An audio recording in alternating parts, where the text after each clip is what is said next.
Joining me this morning is my advisor on, what do we call you, on real estate leases, Jason Hughes, who got an impossible job, and that it was to negotiate leases within a few weeks of when they expire. So thank you, Jason, for your work. Many of you know we, as a city, not only own this building, but we have employees in many other facilities, some of which we own, some of which we lease. The downtown buildings that we lease, we have how many employees in the three buildings downtown? Do you know offhand? 2,000 employees downtown where we lease space. It's not necessarily the most cost-effective or efficient way to do it, but this is what has evolved, and we're going to be looking at a comprehensive way to deal with those. But the lease on 600 B Street downtown expires at the end of this month, and we had to deal with that right away.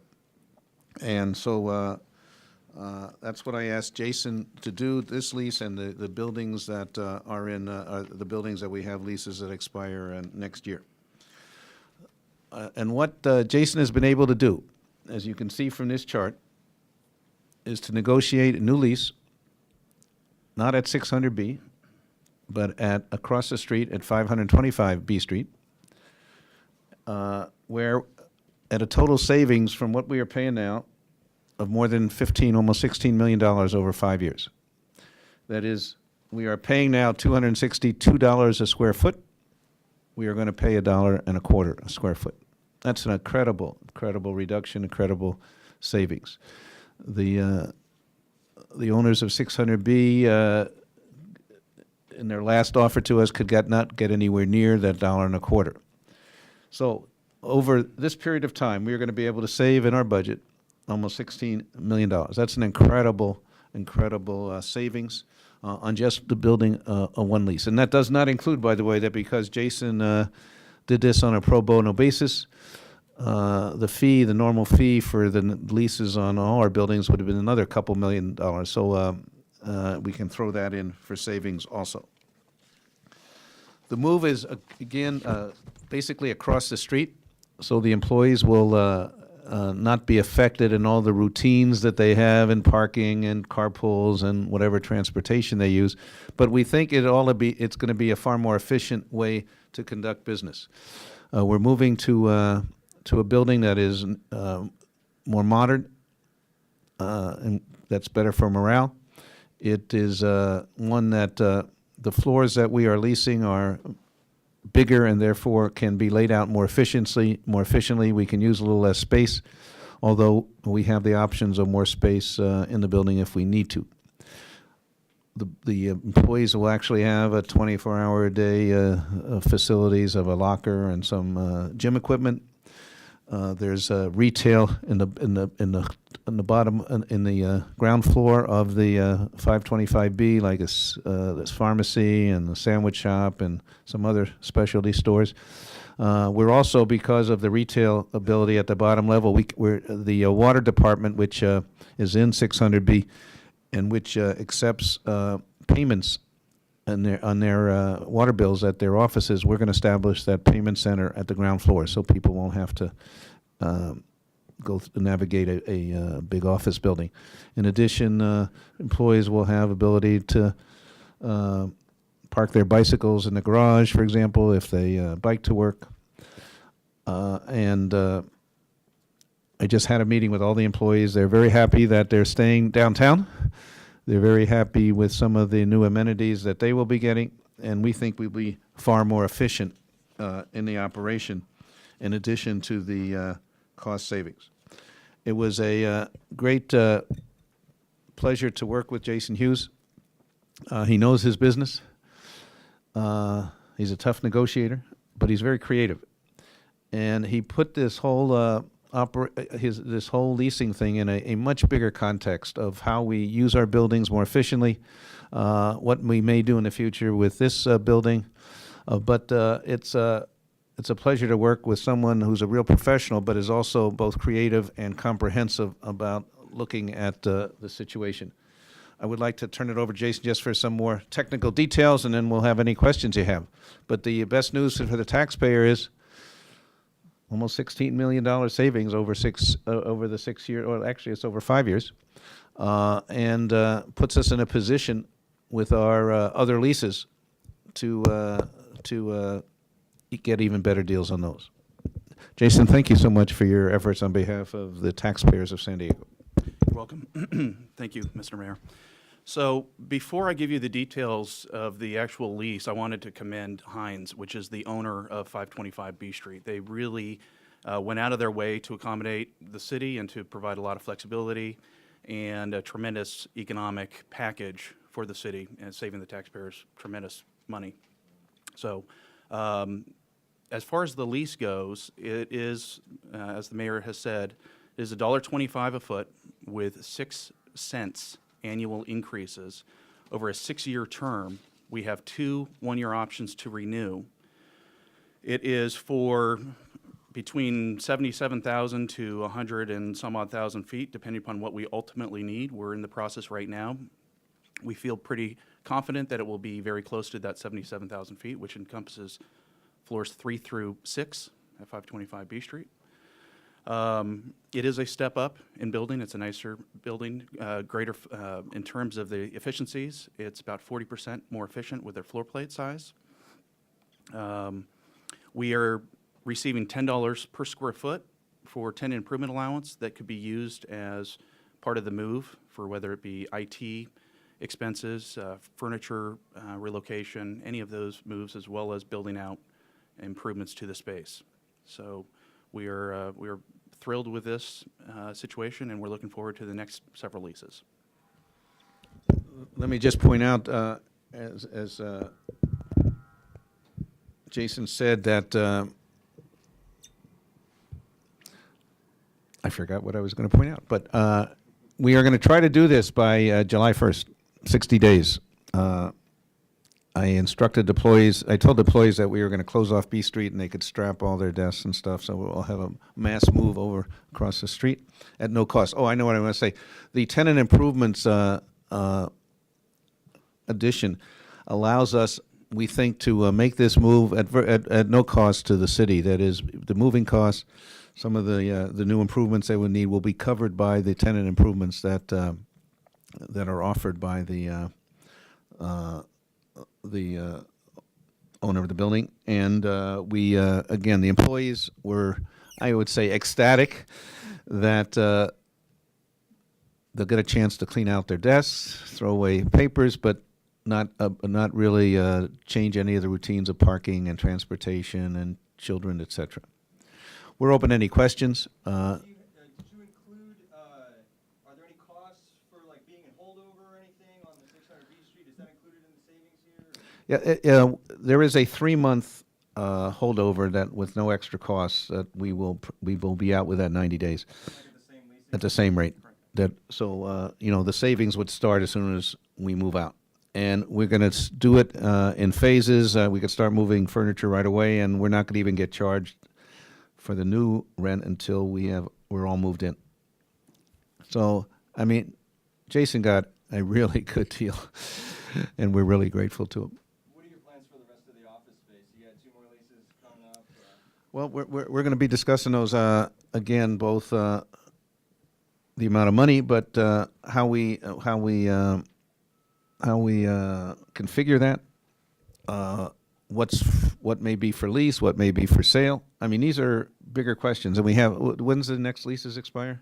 March of next year. In March, so we have time to do this. But what I really have admiration for Jason Hughes is that it's not just a lease negotiation, which the other folks who were going to do this, and they said, yeah, and we're going to take our 4 or 6%, whatever. It's a comprehensive strategy about the use of our buildings that Jason is trying to figure out with us, and which includes this building, which includes the Civic Concourse, which includes whether you lease or buy the other buildings that we're in. This puts us in a position with this deal to really to demand all kinds of things from the next buildings that we have to negotiate with. It puts us in a much better position. Everybody said it couldn't be done. I gave Jason only about a month to do this. Probably the short amount of time gave him even more leverage, certainly spurred his thinking. But he did an incredible job, and it puts us in a position for a comprehensive review of all of the buildings that we have. It sounds like there's some flexibility built into the lease that's going to kind of help you as you plan that out. But the question I have is why not earlier? I mean, I know there's a whole backstory here with why we're at right now in terms of the leases expiring. But even within your own administration, Mr. Mayor, why didn't it happen? Why didn't we start negotiating earlier? Well, let me just say how should I put this? The staff work that had gone before in the previous administration and was carrying on they did not really inform me of what was happening. I didn't know how close we were, frankly, to these decisions. And as soon as I found out we acted quickly. I talked to people around the city, but after I talked to Jason, I knew he could do this. And it turned out that what shall I say? It focuses the mind when you have such a short lease, and it worked out. It worked out maybe even better than if we had done this way long time in advance. Offices are moving out of downtown. Nobody. In terms of this move? Right. Not Oh no, we haven't discussed that at all. But in this move, they're just walking across the street, basically. all those departments are right now. The plan is for them to stay.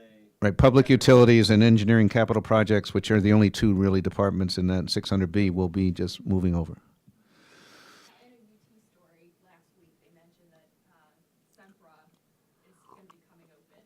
Is the city looking at that possibly being a new city hall? How open? You don't believe anything you read in that paper, do you? What did you move this over to me for? I guess I'd say everything's open for review. Certainly going to look at it. Again, Jason, knows the whole situation, especially downtown, and all of these things they're all moving parts, and they'll all play a role in how we look at it. So they told us that was going on, or the owner of the building, and wants to talk to us. What would be your vision, Mayor, in terms of just what the downtown facility should look like? Should it all be in one place? Should Well, they be spread across the city? we're going to look at all the options. I mean, the previous administration looked at just sort of restoring a big building down here. I think architecturally it doesn't make a lot of sense. Why not, for example, look at and this is just an option, look at a smaller building that is more architecturally iconic and interesting, and use the bigger buildings around us for a lot of the office space, just as one option.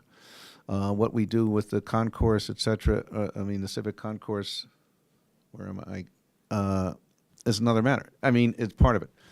But what Jason is putting together is a comprehensive look at all that, where we can present to the public various options. We can look at how we're going to move forward. Now that you've been here in this building here at City Hall for, say, 6 months, what do you think about the future utility of this building? Is it something that, should be totally knocked down like some people think, or? I don't know yet. We're going to look at that. But, it's not, just as a statement of who we are as a city, it is not good. It's not something that it looks like something you should be proud of. It's a big box, and not very efficient inside, and not very new, as you can see here. I don't think it's a good statement of who we are as a great city in this nation. So we'll be looking at all the options. What do you plan to do with the savings? We got lots of needs in the city. Again, it'll be part of our. Does this get into our budget revise, these figures? Yeah, it's possible to affect. We can affect the budget right away. Look, we got lots of things. We got infrastructure. We got pressures on our employees who haven't gotten any salary or any compensation increases in 5, 6, 7 years. We got enormous capital infrastructure improvements. I mean, it's all going to go to those needs that we haven't been able to meet. I don't want to look too much at the past, but one of the reasons that we're here today. Who are you? I'm Matt Clark. I'm with UT San Diego. One of the reasons kind of we're here today. You've been writing about me. It was a promise by the former administration. You know, when they were going to build a new city hall, they said it was going to save $10 million in the first 10 years. That statement was I think already kind of brought into question today. It's really seriously been brought into question, and the reason I bring it up is I want to ask you. You know, do you think that you'll ever make a claim? I mean, would you avoid ever making a claim like that to the public, or try to sell in public on something that may or may not be true with estimates that may or may not be right? Well, I will make the claim that we are going to save over $16 million in our lease. So that's pretty good. No, I look, we're going to look at all the options. I first heard of Jason Hughes when he looked at those plans and said they didn't look like they were very accurate statements. Is that a fair? And the previous administration, what shall I say, ostracized him. But I saw someone who really could analyze things, would tell the truth, and that's what we're going to do. We're going to tell the truth and put out all the options before the public, and see where we go from there. I mean, clearly we got to save money. We're going to save money. It's not. I wouldn't go forward unless we did, and we've already. Imagine what we're going to do in the next two leases. But we need I think a better statement of who we are as a city also. When you first tapped Jason, a lot of the downtown real estate people were saying, how can this guy do this as a volunteer? This is something that requires a lot of time, should bring in a lot of money or whatever. To Jason, I guess, how does your volunteer work on this impact the rest of what you're doing these days? His employees are asking the same thing. But, Right. Look, I look at this as not only a civic duty, but also a way to protect the rest of my clients in downtown. And it's not just this savings. It's not just the commission I'm foregoing. It's looking at all of my clients over the next 5 to 10 years of making sure that we set the bottom where it should be and not be inflated where everybody ends up spending a lot more money. So, we are a very charitable company. We give to more than 70 charities every year, and this is one of our ways of giving back. So I'm proud to do it. Mr. Mayor, you mentioned your budget. As you know, the city council is taking a look at that this week. This afternoon, I think they're looking at Parks and Rec. Can you talk about, some people have raised some issues with your temporary Belleville Park traffic management plan, just the concern of what that could potentially do to traffic flow in the neighborhoods surrounding the park, and the possibility that it could have a chilling effect on some of the attractions in that area. If people feel like, well, I can't park easily or go through that area easily. Would you address that? Sure. By the way, we think a pedestrian-oriented park is going to be a lot better for all of the issues that you just raised. The institutions there, people will enjoy them better. They'll have better access, frankly. All we're doing is moving as much parking as we can out of the park, but their circulation through the park will remain. It'll just be less intrusive on the pedestrian experience. And all of the things what we're doing, by the way, at very little cost, is create a framework for improvement. Like we are suggesting moving, say, the valet drop-off point that is in front of the Prado to behind it. And that's somebody said, well, it's so ugly back there. Well, make it beautiful. The Museum of Man, which is is off the pedestrian the bridge access. It's a loading zone. It looks horrible.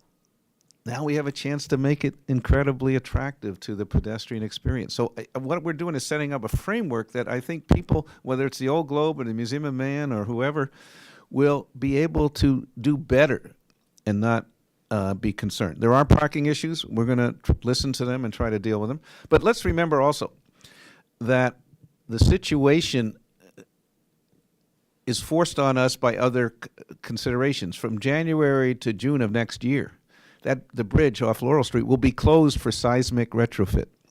it'll be closed. We can't even use it for circulation. So we're going to have to figure out how to deal with this anyway. So let's do it. And the virtue of my suggestions are that they're temporary. They have no, permanent implant on the park. We can change them anytime we want. We're going to put up signage, do striping, do asphalt overlay to, we may have to deal with the slope of the Alcazar Garden parking lot, but it's all temporary stuff. We can change it anytime.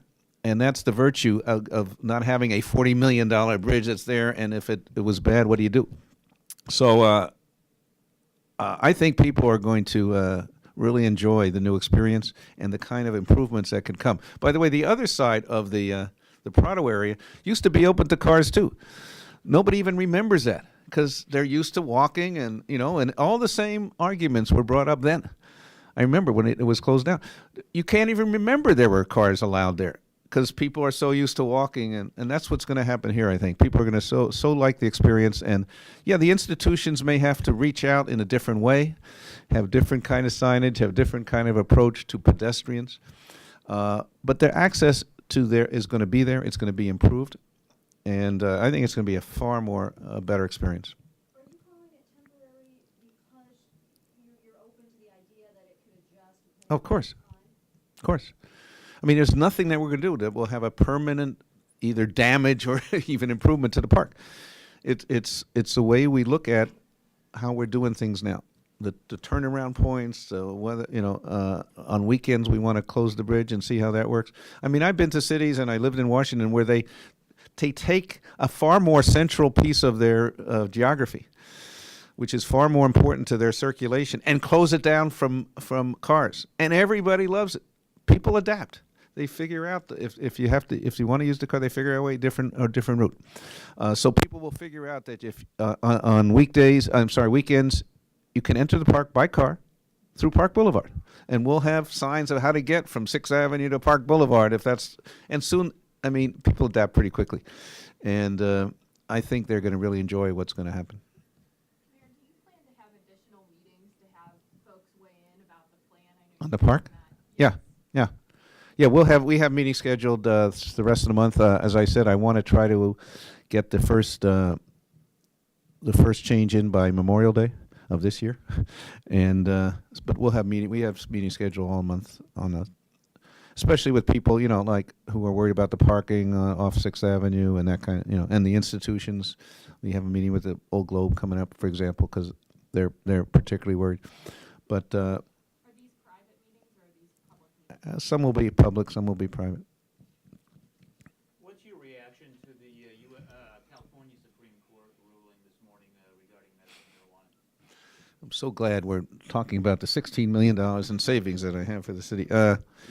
I mean, I don't like it, but it's a ruling.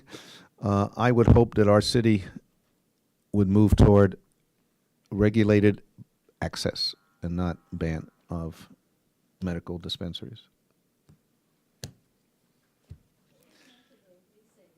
Thank you. That's pretty considerable. You talked about how Hines is willing to play ball. What was at the heart? What was the thing that was able to get this deal done? Well, I'll let Jason answer it, but as a layman, look, the market is pretty down now.